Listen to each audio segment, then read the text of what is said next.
What's up, Saiyan Army? So what you're seeing on your screen now is my 6x6 deadlift workout, rocking that Saiyan armor. Shout out to justsaiyan.co. Anyways, let's get into the topic of today's video, and that is fat loss workouts. Now, ever since I came out with my transformation videos, some of the biggest questions that I've been getting asked is, what kind of workouts were these guys doing? How many days were they working out?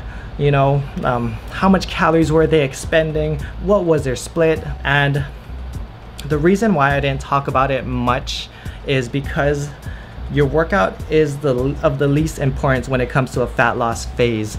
And reason being is you should just keep your workouts consistent. The main things that should be changing during a fat loss phase is your macros and your cardio. The workout should be the consistent factor in the equation. Is there such thing as fat loss workouts? Yes, there can be. Let's say you take someone that sits at home all day, plays Overwatch and League of Legends 24/7, good games by the way, and they don't do anything but sit, play games and eat, and then you start getting them to a gym 5-6 days a week or even 4 days a week. Of course they're gonna see a lot of fat loss in the beginning, but eventually it'll plateau if their diet or cardio doesn't change, if their energy expenditure and food, if their energy expenditure isn't increasing or their food isn't decreasing, okay? Which are the two main factors. So yes, fat loss workouts can be a thing, but you're going to eventually plateau unless you're changing your macros or cardio. And that's the reason I don't really talk about it too much. So what kind of program were both clients running? They were running a version of my Super Saiyan 6 program. I tailored and customized it to both their needs. Should you buy the program? No, not at all. It is not necessary just to lose weight. So this is how I go about putting together programs for my clients that are going through a fat loss phase. Let's say they only can work out 4 days a week, then they're gonna be on an upper lower type split. Whenever you train with me, you're gonna be on a frequency type split. So expect to hit everything twice a week because I am super high on frequency and it's something that I really believe in. And I've seen great gains using higher frequency type training. Okay, so if you can only work out 4 days a week, you're gonna be on an upper lower split. And yes, I do have clients that can only train 4 days a week. I would train everyone from the dad with kids, with 4 kids that works a full-time job as well, from the college student that has to study all the time, and this, that, and the other. So yeah, if you only can work out 4 days, you're gonna be on an upper lower split. Let's say they only can work out 5 days, it's gonna be an upper lower push-pull legs type split. 6 days, it's going to be a push-pull legs type split. And what changes in their workouts is going to be the volume. So for every client, I have them write out exactly what their current workout program is and how many days they can work out a week maximum. And from there, I put together their program. So whatever their volume is, I increase it usually a little bit. Increasing volume just increases energy expenditure, meaning it's going to put them in a greater deficit from the get-go. So obviously with the higher volume, they're burning more calories per workout, which is meanings they can now eat a little bit more food or do a little bit less cardio depending on the person. Okay, and from there, once I increase their frequency, once I increase their training volume, there's gonna be 2 other different type of splits that you can put them through. One is gonna be a more strength-based type split.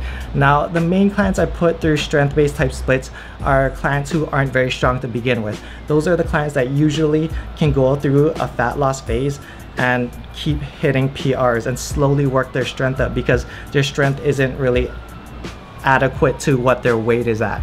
Now, if a client's already strong and strength isn't really a big deal to them, then I usually put them on more a volume-based split, meaning their reps aren't gonna go any under 6.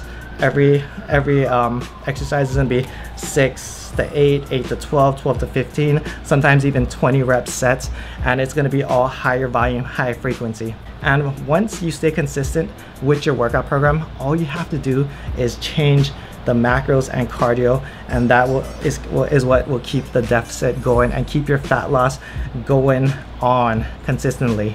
And that's why that training splits is going to be the least of your worries. Just keep it consistent. If you're working out 4 days a week, keep it consistent at 4. If you're working out 5, keep it consistent at 5. If you want to increase the volume, feel free to increase the volume slightly, but just go gauge your body. Do I sometimes have to decrease volume for certain clients that can't handle it?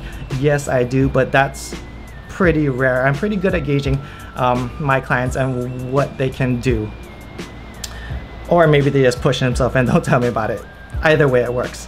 So another question that I've been getting asked a lot is about 30-day transformations, 60-day transformations, 90-day transformations. People have been asking what's my thoughts on these, and obviously they're all bullshit. I mean, it's already been out that lots of these programs are just copy and paste programs. There's no macros included. There's no macro changes. It's just do this, do that, and good luck, you know? And nothing's really personalized to the person. Macros aren't being changed weekly according to the person's progress or lack thereof. And yeah, it's all bullshit. So besides that, let's say someone does a 30-day or a 60-day transformation, but does it correctly. They actually work with the client and they give them week-to-week check-ins, that kind of thing. What do I think about those? I still think it's bullshit. Reason being is everyone's fat loss is going to be slightly different. And just because you don't lose weight as fast as another person does not make you a loser. Remember, the end goal is always the same. The end goal is 1, to be healthy, and 2, to look good. And just because you don't do it at a rate just as fast as another person does not make you a loser, okay? Just stay consistent. Don't compare yourself to anyone. Don't even compare yourself to my clients and their transformation. Their transformation is their story. That's their journey. It's not going to be yours, man. And as I come out with more of these transformations, understand that everyone's gonna be different. Some people can diet on more macros. Some people can diet on less. Some people will hit more plateaus.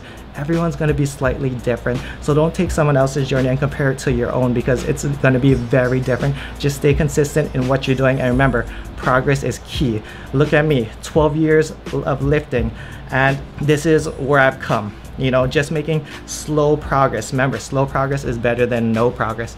And that's pretty much the end of the video, guys. Anyways, comment below. Actually, let's do a Q&A. I haven't done a Q&A in a really long time. If you made it this far, feel free to comment below a question and I'll take some of the questions and we'll go do a Q&A for the next video. Anyways, thank you all for watching. Appreciate all the support, and let's go and make some gains. You guys have a great weekend, and I'll see you guys tomorrow for Sunday's video. Much love, strength, and honor.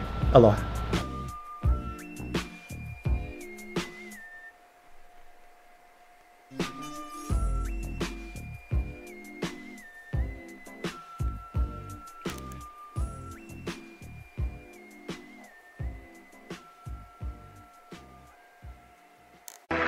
Vegeta, what does the scouter say about his power level? It's over 9,000! Immortal!